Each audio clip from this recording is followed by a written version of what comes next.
ನಮ್ಮ ಪ್ರೌಢಶಾಲೆಯ SBL ಆಗಿ ಕಾರ್ಯನಿರ್ವಹಿಸುವುದರೊಂದಿಗೆ ತಮಗೆಲ್ಲರಿಗೂ ನಾವೆಲ್ಲರೂ ಹೆಮ್ಮೆ ಪಡಬೇಕು.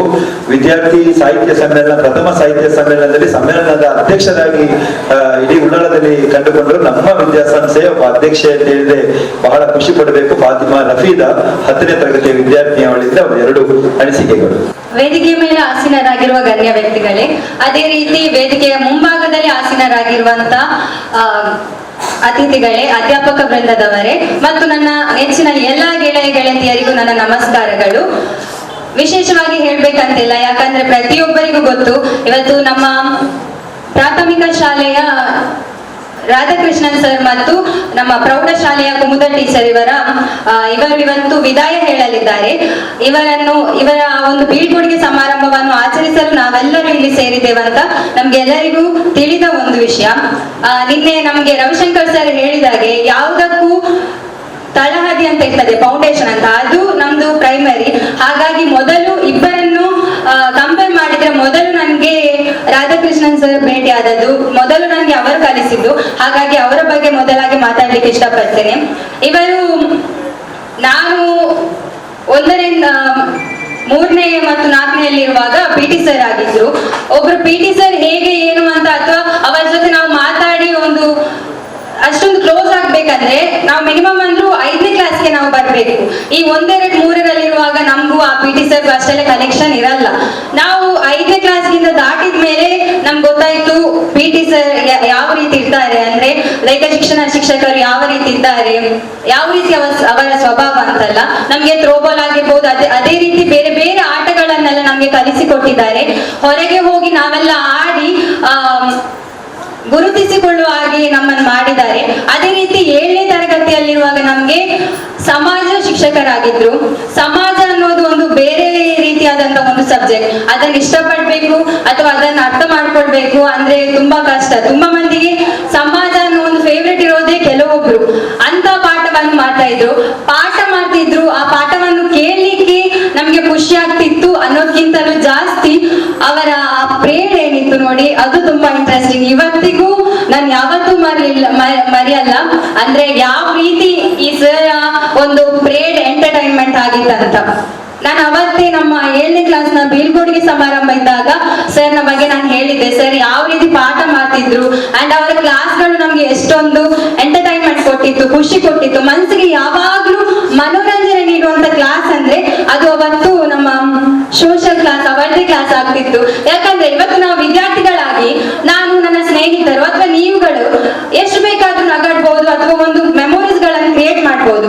1 ವರ್ಷ ಅಂತಲ್ಲ, ನಾವು ಎಲ್ಲಿ ತನಕ ಕ್ಲಾಸ್ಗೆ ಹೋಗ್ತೀವಿ ಅಲ್ಲಿ ತನಕ. ಆದ್ರೆ ಒಬ್ಬ ಸರ್ ಅಥವಾ ಶಿಕ್ಷಕರ ಹತ್ರ ಸೇರಿ ನಾವು ಫ್ರೆಂಡ್ಲಿ ಆಗಿರ್ಬೇಕಂದ್ರೆ, ಅವರ ಕ್ಲಾಸ್ ನಮ್ಗೆ ಒಬ್ಬರು ನಮ್ಮ ಫ್ರೆಂಡ್ ನಮ್ಮ ಜೊತೆ ಇದ್ದಾಗ ಯಾವ ರೀತಿ ನಮ್ಗೆ ಫೀಲ್ ಆಗ್ತದೆ ಅದೇ ನಮ್ಗೆ ಆಗ್ಬೇಕಂದ್ರೆ ಅದು ತುಂಬಾ ರೇರ್. ಎಲ್ಲಾ ಸರ್ ಮತ್ತು ಟೀಚರ್ ಹತ್ರ ಅದೇ ಒಂದು ಸಂಬಂಧವನ್ನು ಬೆಳೆಸಿಕೊಳ್ಳಿಕ್ಕೆ ನಮ್ಗೆ ಆಗಲ್ಲ. ಆದ್ರೆ ಇವರ ಕ್ಲಾಸ್ ಯಾವ ರೀತಿ ಇತ್ತಂದ್ರೆ, ಆ ಸಮಾಜ ಕೇಳೋದ್ಕಿಂತ ಅವರು ಯಾವ ರೀತಿ ನಮ್ಮ ನಗಿಸ್ತಾ ಇದ್ರು, ಯಾವ ರೀತಿ ನಮ್ಮನ್ನು ಖುಷಿ ಪಡಿಸ್ತಾ ಇದ್ರು, ಅದರಲ್ಲಿ ಅವರ ಕ್ಲಾಸ್ ತುಂಬಾ ಎಕ್ಸೈಟ್ ಆಗಿತ್ತು ನಮ್ಗೆ. ಕೊನೆಯದಾಗಿ ನಮ್ಗೆ ಅರ್ಥ ಆದದ್ದು ಏನಂದ್ರೆ, ಯಾಕೆ ಇವರು ನಡುವಲ್ಲಿ ಏನಾದ್ರೂ ಹೇಳುವಂತದ್ದು ಅಥವಾ ನಮ್ಮನ್ನು ನಗಿಸುವಂತದ್ದು, ಎಂಟರ್ಟೈನ್ಮೆಂಟ್ ಮಾಡ್ತಾರೆ ಅಂದ್ರೆ, ನಮ್ಮ ಆ ಮನಸ್ಸೇನಿದೆ ಅದು ಅವರು ಕಲಿಸುವಂತಹ ಏನು ಒಂದು ಕ್ಲಾಸ್ ರೂಮ್ ಅಂತ ಇರ್ತದೆ, ಅದರಿಂದ ಹೊರಗೆ ಹೋಗ್ಬಾರ್ದು ಅನ್ನೋ ಒಂದು ಕಾರಣಕ್ಕೆ. ನಮಗೂ ಏನಾಗ್ತಿತ್ತಂದ್ರೆ, ಸರ್ ಕ್ಲಾಸಿನ ನಡುವಲ್ಲಿ ಎಂಟರ್ಟೈನ್ ಮಾಡ್ತಿದ್ರು, ಏನಾದ್ರೂ ಕಾಮಿಡೀಸ್ ಎಲ್ಲ ಮಾಡ್ತಿದ್ರು. ಇವತ್ತಿಗೂ ನಾನು ನೆನಪಿದೆ ಕೆಲವೊಂದು ವಿಷಯಗಳು, ತುಂಬಾನೇ ಖುಷಿ ಆಗ್ತಿತ್ತು ಆ ಒಂದು ಕ್ಲಾಸ್ಗಳೆಲ್ಲ. ನಿಜವಾಗ್ಲೂ ಸರ್ ಇವತ್ತಿಗೂ ಅದೊಂದು ಮೆಮೊರಿ. ಅದೇ ರೀತಿ ಇವತ್ತು ಆಲ್ರೆಡಿ ನಿವೃತ್ತ ಹೊಂದಿದ್ದಾರೆ ಇವರು. ಇನ್ನು ಮುಂದೆ ನಿಮ್ಮ ಈ ಏನು ನಿವೃತ್ತ ಜೀವನ ಇದೆ ಅದರಲ್ಲಿ ದೇವರು ನಿಮಗೆ ಆಯುಷ್ಯ, ಆರೋಗ್ಯ, ನೆಮ್ಮದಿಯನ್ನು ಕರುಣಿಸ್ಲಿ. ಅದೇ ರೀತಿ ಇನ್ನು ಹೆಚ್ಚೆಚ್ಚು ಸಾಧನೆಗಳನ್ನು ನೋಡ್ಲಿಕ್ಕೆ ನಿಮ್ಗೆ ಭಾಗ್ಯ ನೀಡಿ ಅಂತ ನಾನು ಕೇಳಲಿಕ್ಕೆ ಇಷ್ಟಪಡ್ತೇನೆ. ಅದೇ ರೀತಿ ಇನ್ನು ನಮ್ಮ ಪ್ರೌಢಶಾಲೆಯ ಕುಮುದ ಟೀಚರ್ ಎಲ್ಲರೂ ಹೇಳಿದಾಗೇನೆ ತುಂಬಾ ಸರಳ ವ್ಯಕ್ತಿತ್ವವನ್ನು ಹೊಂದಿರುವಂತವರು. ನಮ್ಗೆ 8 ಮತ್ತು 9ನೇಯಲ್ಲಿ ಇಂಗ್ಲಿಷ್ ಟೀಚರ್ ಆಗಿದ್ರು, ಜೊತೆಗೆ ನಮ್ಗೆ 9ನೇ ತರಗತಿಯಲ್ಲಿ ಕ್ಲಾಸ್ ಟೀಚರ್ ಆಗಿದ್ರು. ಒಂದಿವರ ಏನ್ ಕ್ವಾಲಿಟಿ ನಮ್ಗೆ ಇಷ್ಟ ಆಗ್ತದೆ ಅಂದ್ರೆ, ಯಾವತ್ತು ನಾನು ಅನ್ನೋದು ಅವರ ಬಾಯಲ್ಲಿ ಬರಲಿಲ್ಲ. ಯಾವತ್ತು ಯಾವುದೇ ಒಂದು ವಿಷಯ ಇರ್ಲಿ, ಫಾರ್ ಎಕ್ಸಾಂಪಲ್ ಯಾವತ್ತೂ ಕೂಡ ಹೇಳೂ ಇಲ್ಲ ನೋಡಿ ಮಕ್ಕಳು ನಿಮ್ಗೋಸ್ಕರ ನಾನು ಇಷ್ಟು ಕಷ್ಟ ಪಡ್ತಿದ್ದೇನೆ ಅಂತ. ಯಾವಾಗ್ಲೂ ನಾನು ಅನ್ನೋದು ಬಾಯಲ್ಲೇ ಬರ್ಲಿಲ್ಲ. ನಾವು ಅಂತಾನೆ ಪ್ರತಿಯೊಂದು ವಿಷಯದಲ್ಲೂ ನಾವು ಅನ್ನೋದೇ ಬಾಯಲ್ಲಿ ಇರ್ತಿದ್ದೋ ಹೊರತು ನಾನು ಅಂತ ಎಲ್ಲೂ ಹೇಳ್ಕೊಂಡಿಲ್ಲ. It's not me, it's always we ಅಂತ ಬದುಕ್ತಾ ಇರೋರು, ಹೇಳ್ತಾ ಇರೋರು ಕೂಡ. ಇಂಗ್ಲಿಷ್ ಪಾಠ ಮಾಡ್ತಿದ್ರು, ಆದ್ರೆ ಆ ಇಂಗ್ಲಿಷ್ ಪಾಠಗಳಲ್ಲಿ ಏನು, ಪಾಠದಲ್ಲಿ ಈಗ ಯಾವುದೇ ಒಂದು ಪಾಠ ಇಲ್ಲ, ಆ ಪಾಠದಲ್ಲಿ ಒಂದು ಆಶಯ ಇರ್ತದೆ, ಮಕ್ಕಳು ಈ ಪಾಠದಿಂದ ಇದನ್ನು ಕಲಿಬೇಕು ಅಂತ. ಅದಕ್ಕಿಂತಲೂ ಹೆಚ್ಚಾಗಿ ಅವರ ಓನ್ ಆಗಿ ಅವರು ಹೇಳಿದ್ರಿಂದಲೇ ನಾವೆಲ್ಲರೂ ತುಂಬಾ ಇನ್ಸ್ಪಿರೇಷನ್ ಆಗಿದ್ದೇವೆ. ಶಿಕ್ಷಣದ ವಿಷಯದಲ್ಲಿ ಒಂದಿನ ಒಂದು ಮಾತು ಹೇಳ್ತಾರೆ ಅವರು, ಏನಂದ್ರೆ ಇವತ್ತು ಆರ್ಥಿಕವಾಗಿ ಫೈನಾನ್ಷಿಯಲ್ ಆಗಿ ನಾವಿವತ್ತು ಬಡವರಾದ್ರೆ ಅದು ನನ್ ತಪ್ಪಲ್ಲ, ನಿಮ್ ತಪ್ಪಲ್ಲ, ಅಥವಾ ನಮ್ ತಂದೆ ತಾಯಿಗಳ ತಪ್ಪಲ್ಲ. ಅದೇ ಶಿಕ್ಷಣದಲ್ಲಿ ಏನಾದ್ರೂ ನಾವು ಬಡವರಾದ್ರೆ ಖಂಡಿತವಾಗಿ ಅದು ಯಾರ್ದು ತಪ್ಪಲ್ಲ, ಅದು ನಮ್ದೇ ತಪ್ಪಂತ.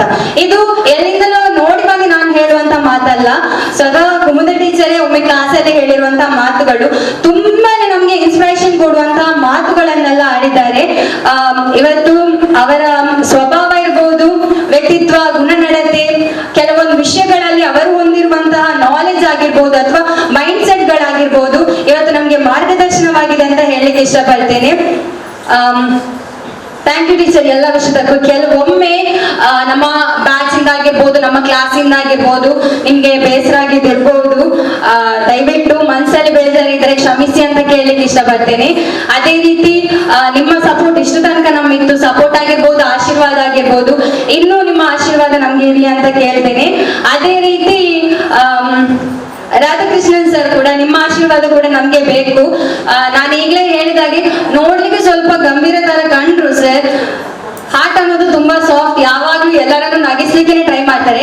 ಕೋಪ ಅಂತ ಬರೋದು ಯಾವಾಗ ಅಂದ್ರೆ ಈಗ ಎಲ್ಲರೂ ಹೇಳಿದಾಗೇನೆ ಶಿಸ್ತಿನ ತೀರ್ಪುಗಾರವರು.